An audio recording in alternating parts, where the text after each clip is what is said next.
दो सहेलियां प्रिया और रीना सुबह सुबह टहलने निकली थी। मौसम बहुत सुहाना हो रखा था। तेरा आइडिया काफी अच्छा था। मैं तो कभी ऐसे सुबह कहीं निकली ही नहीं थी। मजा आ गया बिल्कुल। मैं तो तुझे कितने दिनों से बोल रही थी, तू ही नहीं आती थी बाहर। लेकिन वो क्या है पार्क में? रीना और प्रिया पार्क की तरफ देखती हैं और भाग जाती हैं। पता नहीं चलता कि उन्होंने ऐसा क्या देखा जिसकी वजह से वो वहां से भाग गईं। सर्दियों की वो एक धुंध भरी सुबह थी। दिल्ली के बाहरी इलाके में बसे वृक्ष विहार कॉलोनी का पार्क पूरी तरह से खाली था। चारों तरफ कोहरा फैला हुआ था। घास गीली थी और दूर से कभी कभी कोई कुत्ता भौंकता था। सुबह के 4 बजे का समय था और इस वक्त पार्क में सिर्फ एक ही इंसान दिखाई दे रही थी, एक औरत जो सफेद साड़ी में बिना चप्पल के बैठी हुई थी। वो एकदम स्थिर मुद्रा में थी, जैसे कोई मूर्ति हो। वो न जमीन को देख रही थी ना ही आकाश को, बस आंखें मूंदे बैठी थी। कितना सुहाना दिन है, आज चारों तरफ शांति शांति। मेरा योग करना कितना सुकून देता है मुझे। काश कोई इस बात को कभी समझ पाता, लेकिन कोई बात नहीं। अब योग करने से कोई नहीं रोक सकता मुझे, और जो रोकेगा वो मेरा रूप देखेगा। इतना बोलकर उस औरत ने कुछ मिनटों बाद इधर उधर देखा, अपनी आंखें बंद की और सांस ली और एक योग मुद्रा में अपनी मुद्रा बदल ली। उसके होंठ हिल रहे थे, लेकिन जो मंत्र वो बुदबुदा रही थी वो संस्कृत जैसे नहीं, किसी अनजानी भाषा में थे जो शायद ही किसी ने सुना हो। इस बात से अनजान 2 आदमी दीपक और सुमित वहां से जा रहे होते हैं। सुमित भाई, आजकल योग कर रहे हो क्या तुम लोग? मैंने तो सोचा था कल से पक्का करूंगा। हाँ भाई, क्या बताऊं, मन तो बहुत होता है लेकिन इतनी सुबह उठा ही नहीं जाता। लेकिन सोच रहा हूँ कोशिश करनी ही पड़ेगी मुझे। ये बातें इसलिए चल रही थी क्योंकि शहर में योग का चलन तेजी से बढ़ा था। लेकिन तभी अचानक दीपक बोला, सही है भाई, मत ही करो, कोई फायदा नहीं है अब इन बातों का। क्यों? अभी तो तुम बोल रहे थे शुरू करोगे।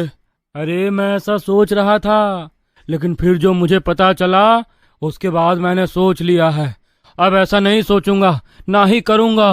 अरे कौन सी बातें? तुम्हें नहीं पता क्या? नहीं, और तुम भी जो बता रहे हो, मुझे अगर तुम्हें बताना ही नहीं तो बात शुरू क्यों की? अरे बताता हूँ मैं। दीपक बोलना शुरू करता है। इस पार्क में पिछले कुछ महीनों से लोग आना बंद कर चुके हैं। अरे लेकिन क्यों? ऐसा क्या हुआ यहाँ, और वजह क्या है इस बात की? कई लोगों ने यहाँ अजीब चीजें देखी थी जिससे लोग बहुत डरने लगे। पहले तो कुछ लोगों को लगा ये सब भ्रम है, लेकिन फिर कुछ और लोगों ने जो देखा। और क्या देखा लोगों ने? पेड़ों के बीच से आती डरावनी आवाजें, हवा में उड़ते बाल, योगा मैट पर खून के धब्बे और कभी कभी किसी औरत की हल्की सी फुफकार। अरे कोई ऐसे ही कर रहा होगा, क्या पता ये पार्क बंद करने की साजिश की हो किसी ने। दीपक थोड़ी देर शांत रहा, फिर एक लंबी सांस लेकर बोला, सबको यही लगा था शुरू में, सबने इसे अफवाह माना। फिर एक दिन यहाँ योगा कर रही एक युवती मीनाक्षी गायब हो गई। तो पुलिस को क्यों नहीं बुलाया गया? अरे बुलाया गया था, पुलिस आई भी। फिर पुलिस ने जांच की, पता लगाया, हर तरफ का सीसीटीवी फुटेज देखा, सब छान दिया। लेकिन एक अजीब बात देखने को मिली, कैमरा उसी सुबह बंद हो गया था जब मीनाक्षी आई थी। उसके बाद से लोगों ने पार्क को मनहूस मान लिया और आना बंद कर दिया। अच्छा हुआ तुमने मुझे बता दिया, मुझे तो इस बारे में कुछ भी नहीं पता था। तुम नहीं बताते तो शायद मैं कल से आने भी लग जाता इस पार्क में। तुम मेरे दोस्त हो, तुम्हें ये सब बताना तो मेरा फर्ज है। बच के रहना, मैं तो दिन में भी इस पार्क के आसपास नहीं घूमता हूँ। वो दोनों वहाँ से चले जाते हैं, लेकिन उनकी बातें एक सोशल मीडिया इन्फ्लुएंसर नवीन सुन रहा होता है, जो खुद को योगा एक्सपर्ट कहता था। वो फिटनेस वीडियो बनाकर इंस्टाग्राम और यूट्यूब पर पोस्ट करता था। अच्छा, तो ये बात है, इस पार्क के बंद होने के पीछे कितना इंटरेस्टिंग है ये। अगर मैं उस औरत को कैमरे में कैद कर लूं तो रातों रात फेमस हो जाऊंगा, खूब पैसा होगा और मेरा नाम भी सबको पता चल जाएगा। नवीन लालच में आकर उस औरत के बारे में पता करने का तय करता है। उसी की खोज में वो अगली सुबह अपने कैमरा, ट्राइपॉड और एक ड्रोन के साथ पार्क पहुंच गया। अजीब बात ये थी कि जैसे वो पार्क में दाखिल हुआ, घड़ी की सुइयां रुक गईं। ये घड़ी को क्या हुआ? अचानक रुक कैसे गई? ये मेरे उसने महसूस किया जैसे हवा में एक अजीब सी गंध हो, जैसे गीली राख और जली हुई अगरबत्तियों की मिलीजुली बू, और उसके साथ ही किसी चीज के सड़ने की गंध और किसी के चलने की आवाज। कहीं ये वही चुड़ैल तो नहीं नवीन की नजर किसी चीज पर पड़ी।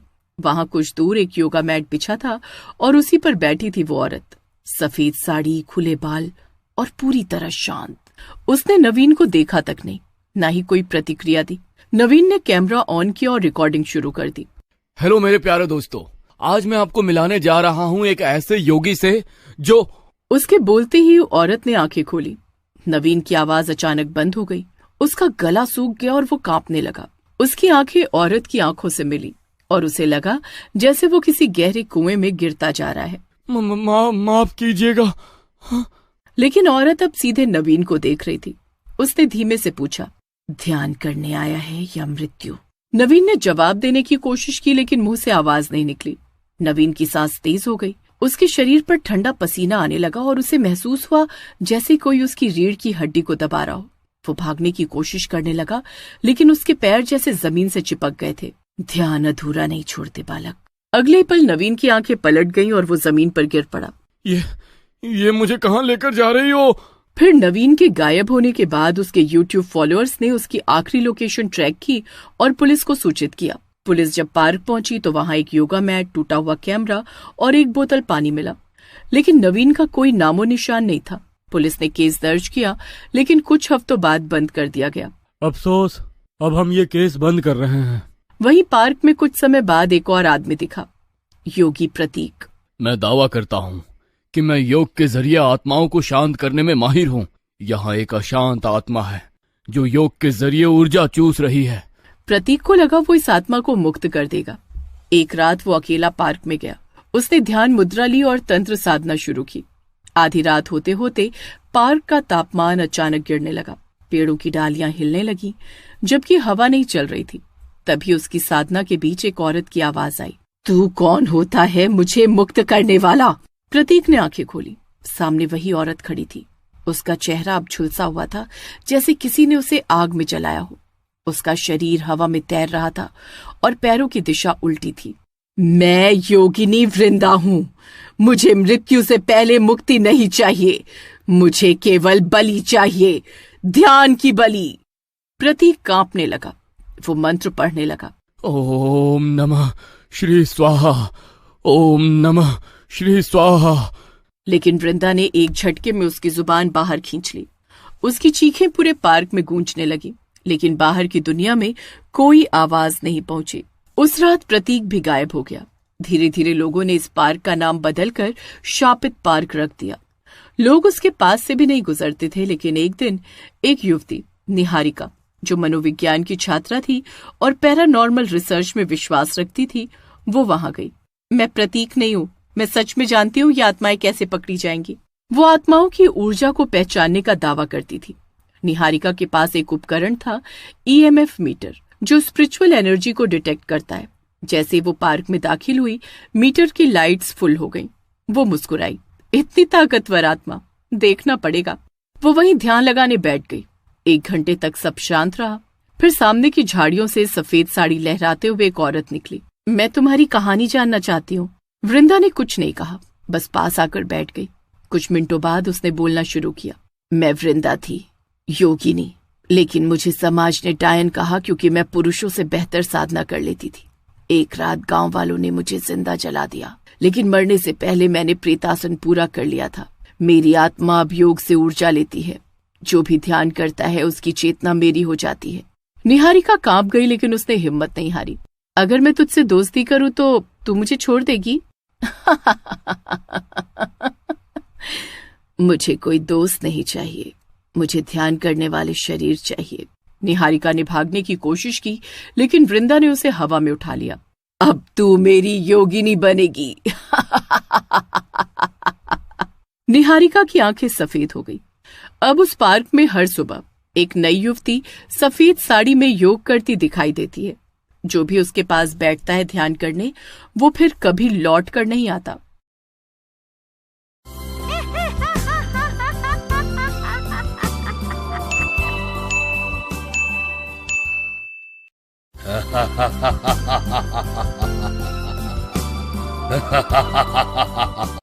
एक बार की बात है, एक गांव शोलापुर में राज नाम का एक गरीब लड़का रहता था। राज इतना गरीब था कि उसे 2 वक्त के खाने की रोटी भी नहीं मिल पाती थी, इसलिए वो अक्सर परेशान रहता था। एक दिन राज अकेले गांव के बाहर नदी के किनारे टहल रहा होता है। क्या भगवान, मुझे पैदा ही क्यों किया? अगर पैदा करना था तो गरीब क्यों बनाया? ऐसे जीने से तो मर जाना ही अच्छा है। ऐसा कहकर राज आत्महत्या करने के इरादे से नदी में कूदने लगता है, लेकिन तभी वहाँ पेड़ पर बैठी एक चुड़ैल उसे देख लेती है। अरे ये क्या, ये आदमी तो लग रहा है आत्महत्या करने जा रहा है। इससे पहले ये कुछ करे मुझे इसे रोकना होगा। ऐसा कहकर चुड़ैल राज के पास जाती है और जैसे ही राज नदी में कूदने लगता है, चुड़ैल राज का हाथ पकड़ लेती है और बोलती है, ए लड़के, ये क्या करने जा रहा है? नदी में क्यों कूद रहा है?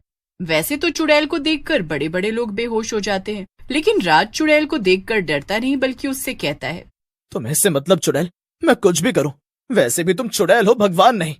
मेरी कोई मदद नहीं कर सकता। राज को यूं गुस्से में देख चुड़ैल हैरान रह जाती है और सोच में पड़ जाती है। अरे वाह, ये लड़का तो बहुत बहादुर है। मुझे देखकर डरा तक नहीं तो मुझे देखकर अच्छे अच्छे लोग बेहोश हो जाते हैं। मुझे इसका फायदा उठाना चाहिए। चुड़ैल को यूं मुस्कुराता देख राज को और गुस्सा आ जाता है और वो गुस्से में बोलता है, चुड़ैल, तुम पागल तो नहीं हो गई हो? बिना बात के हंस रही हो।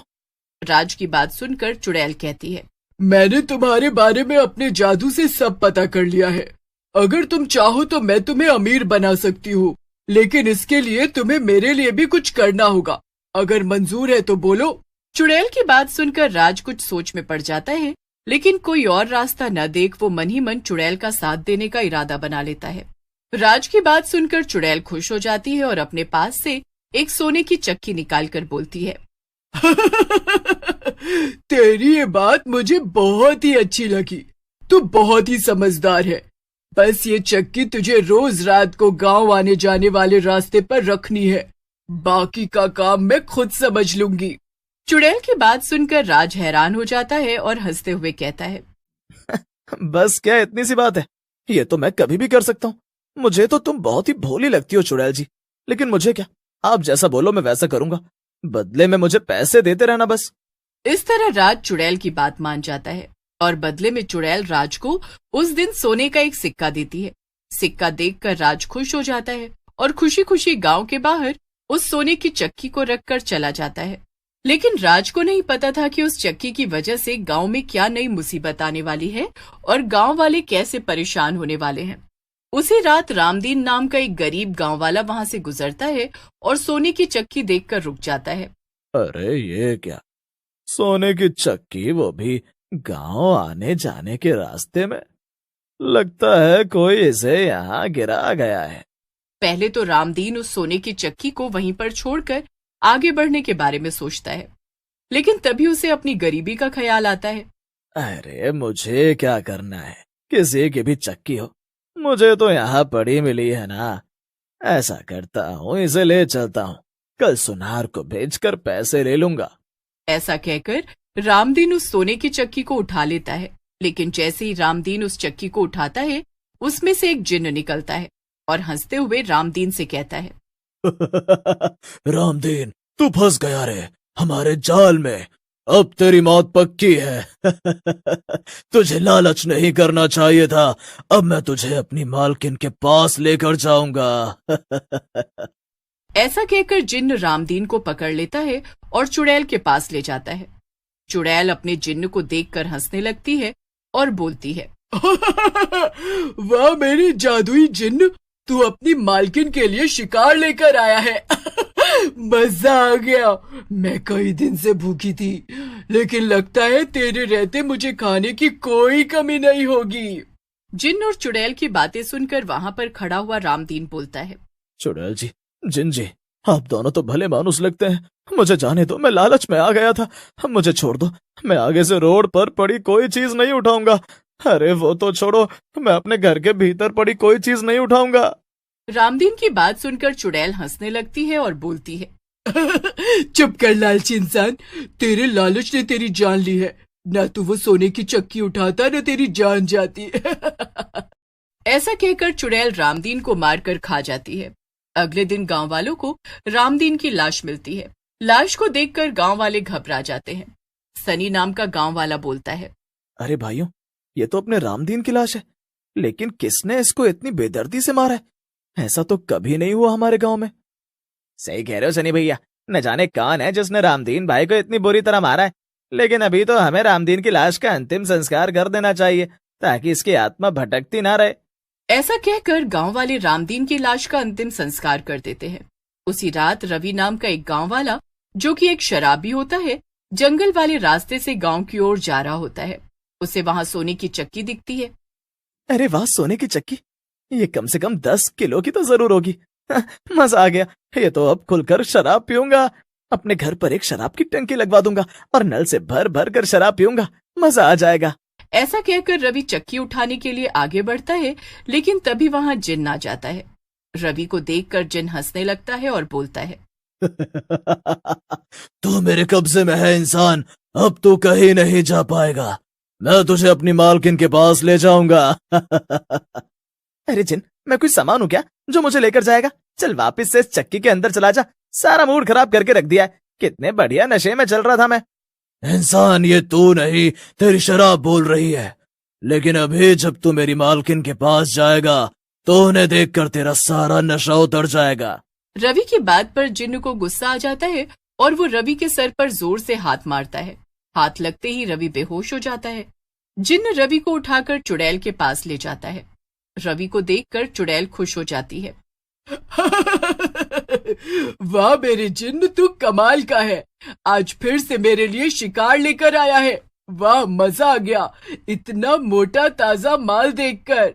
चुड़ैल की बात सुनकर जिन्न चुड़ैल से बोलता है, अरे चुड़ैल जी, आपको मजा आ गया, लेकिन मेरा दिल जानता है मैं कैसे लाया हूँ इसे यहाँ। इस आटे की बोरी को बहुत ही मुश्किल से आया है। एक नंबर का शराबी है। उसी समय रवि को भी होश आ जाता है और वो चुड़ैल से कहता है, औरत, कम एंड जाओ, शराब लेकर आओ। जाओ, सारा नशा उतर गया मेरा। हिंदी ढंग से आती नहीं और इंग्लिश बोलेगा, है शराबी कहीं का। आज इसे नहीं छोड़ूंगी। अरे मर गया रे, ये तो चुड़ैल है, मार डालेगी मुझे। मुझे माफ कर दो चुड़ैल जी, गलती हो गई। मेरे से गलती हो गई, माफ कर दो मुझे अगर मैंने कुछ गलत कहा हो तो। तूने गलत नहीं मूर्ख, बहुत गलत बोला है और तुझे इसकी सजा जरूर मिलेगी। जिन्न की बात पूरी होते ही चुड़ैल रवि को मार डालती है और उसे खा लेती है। अगली सुबह उसकी लाश फिर से गांव वालों को मिलती है। लाश देखकर सनी बोलता है, गांव वालों, रवि भैया की हालत देखकर हमें तो यकीन हो गया कि ये सब किसी न किसी चुड़ैल का काम है। वही लोगों को इस तरह से मारती है।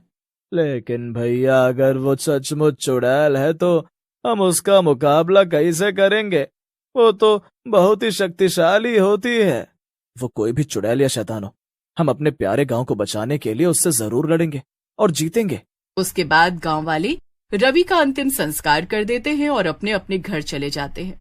रात में सोनू और सनी जंगल के रास्ते गांव में आ रहे होते हैं। तभी उन दोनों को वही सोने की चक्की दिखती है। चक्की देखकर सोनू को लालच आ जाता है। वो देखो, सोने की चक्की।